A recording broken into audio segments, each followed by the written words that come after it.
When were you born? 1998. 1998.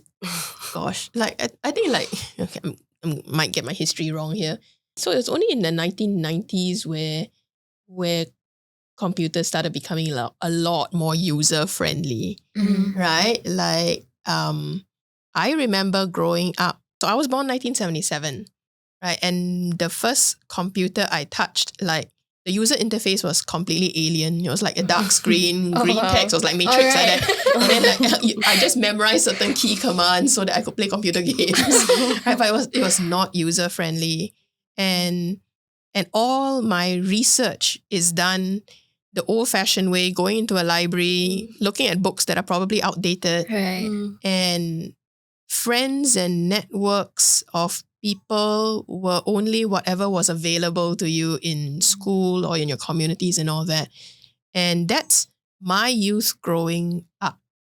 And basically from my generation onwards, like Gen Y and millennials and Gen Zers, right? You pretty much were born into it, you know? Yeah. And that's a curiosity point for me because I'm wondering whether my generation's the very last one to remember the transition point. You know? Yeah. So when did you guys first get into social media and what did it do for you? Yeah. How did it change you?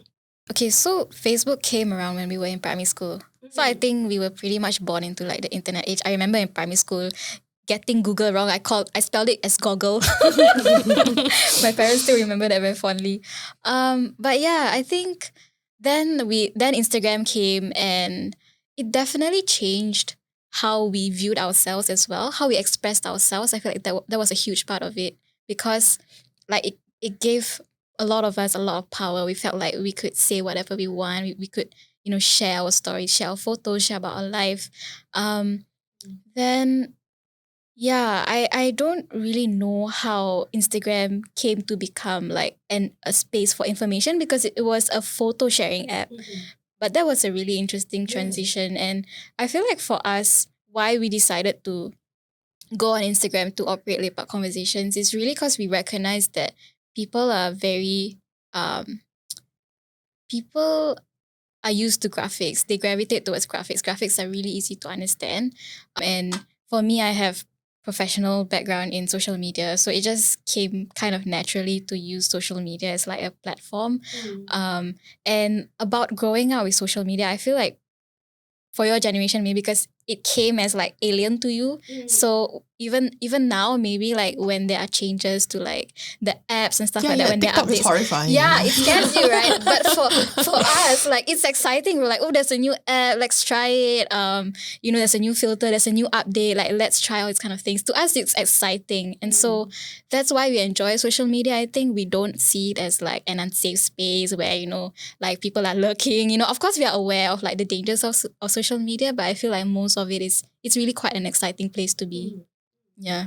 Yeah, I think that particularly interests me because I see young people like you using Instagram to engage in these political issues that are quite scary, right? Talk to me about like what it means to engage in that sphere, right? Knowing that there's people who are going to like drop you direct messages, criticize you. Yeah. We are very aware that social media has like no rules.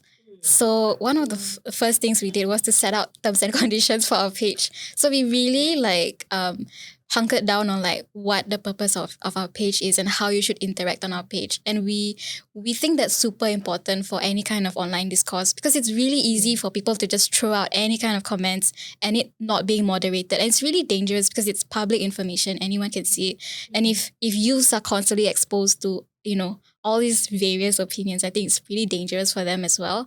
So we definitely think it's important to kind of set boundaries on social media. Yeah.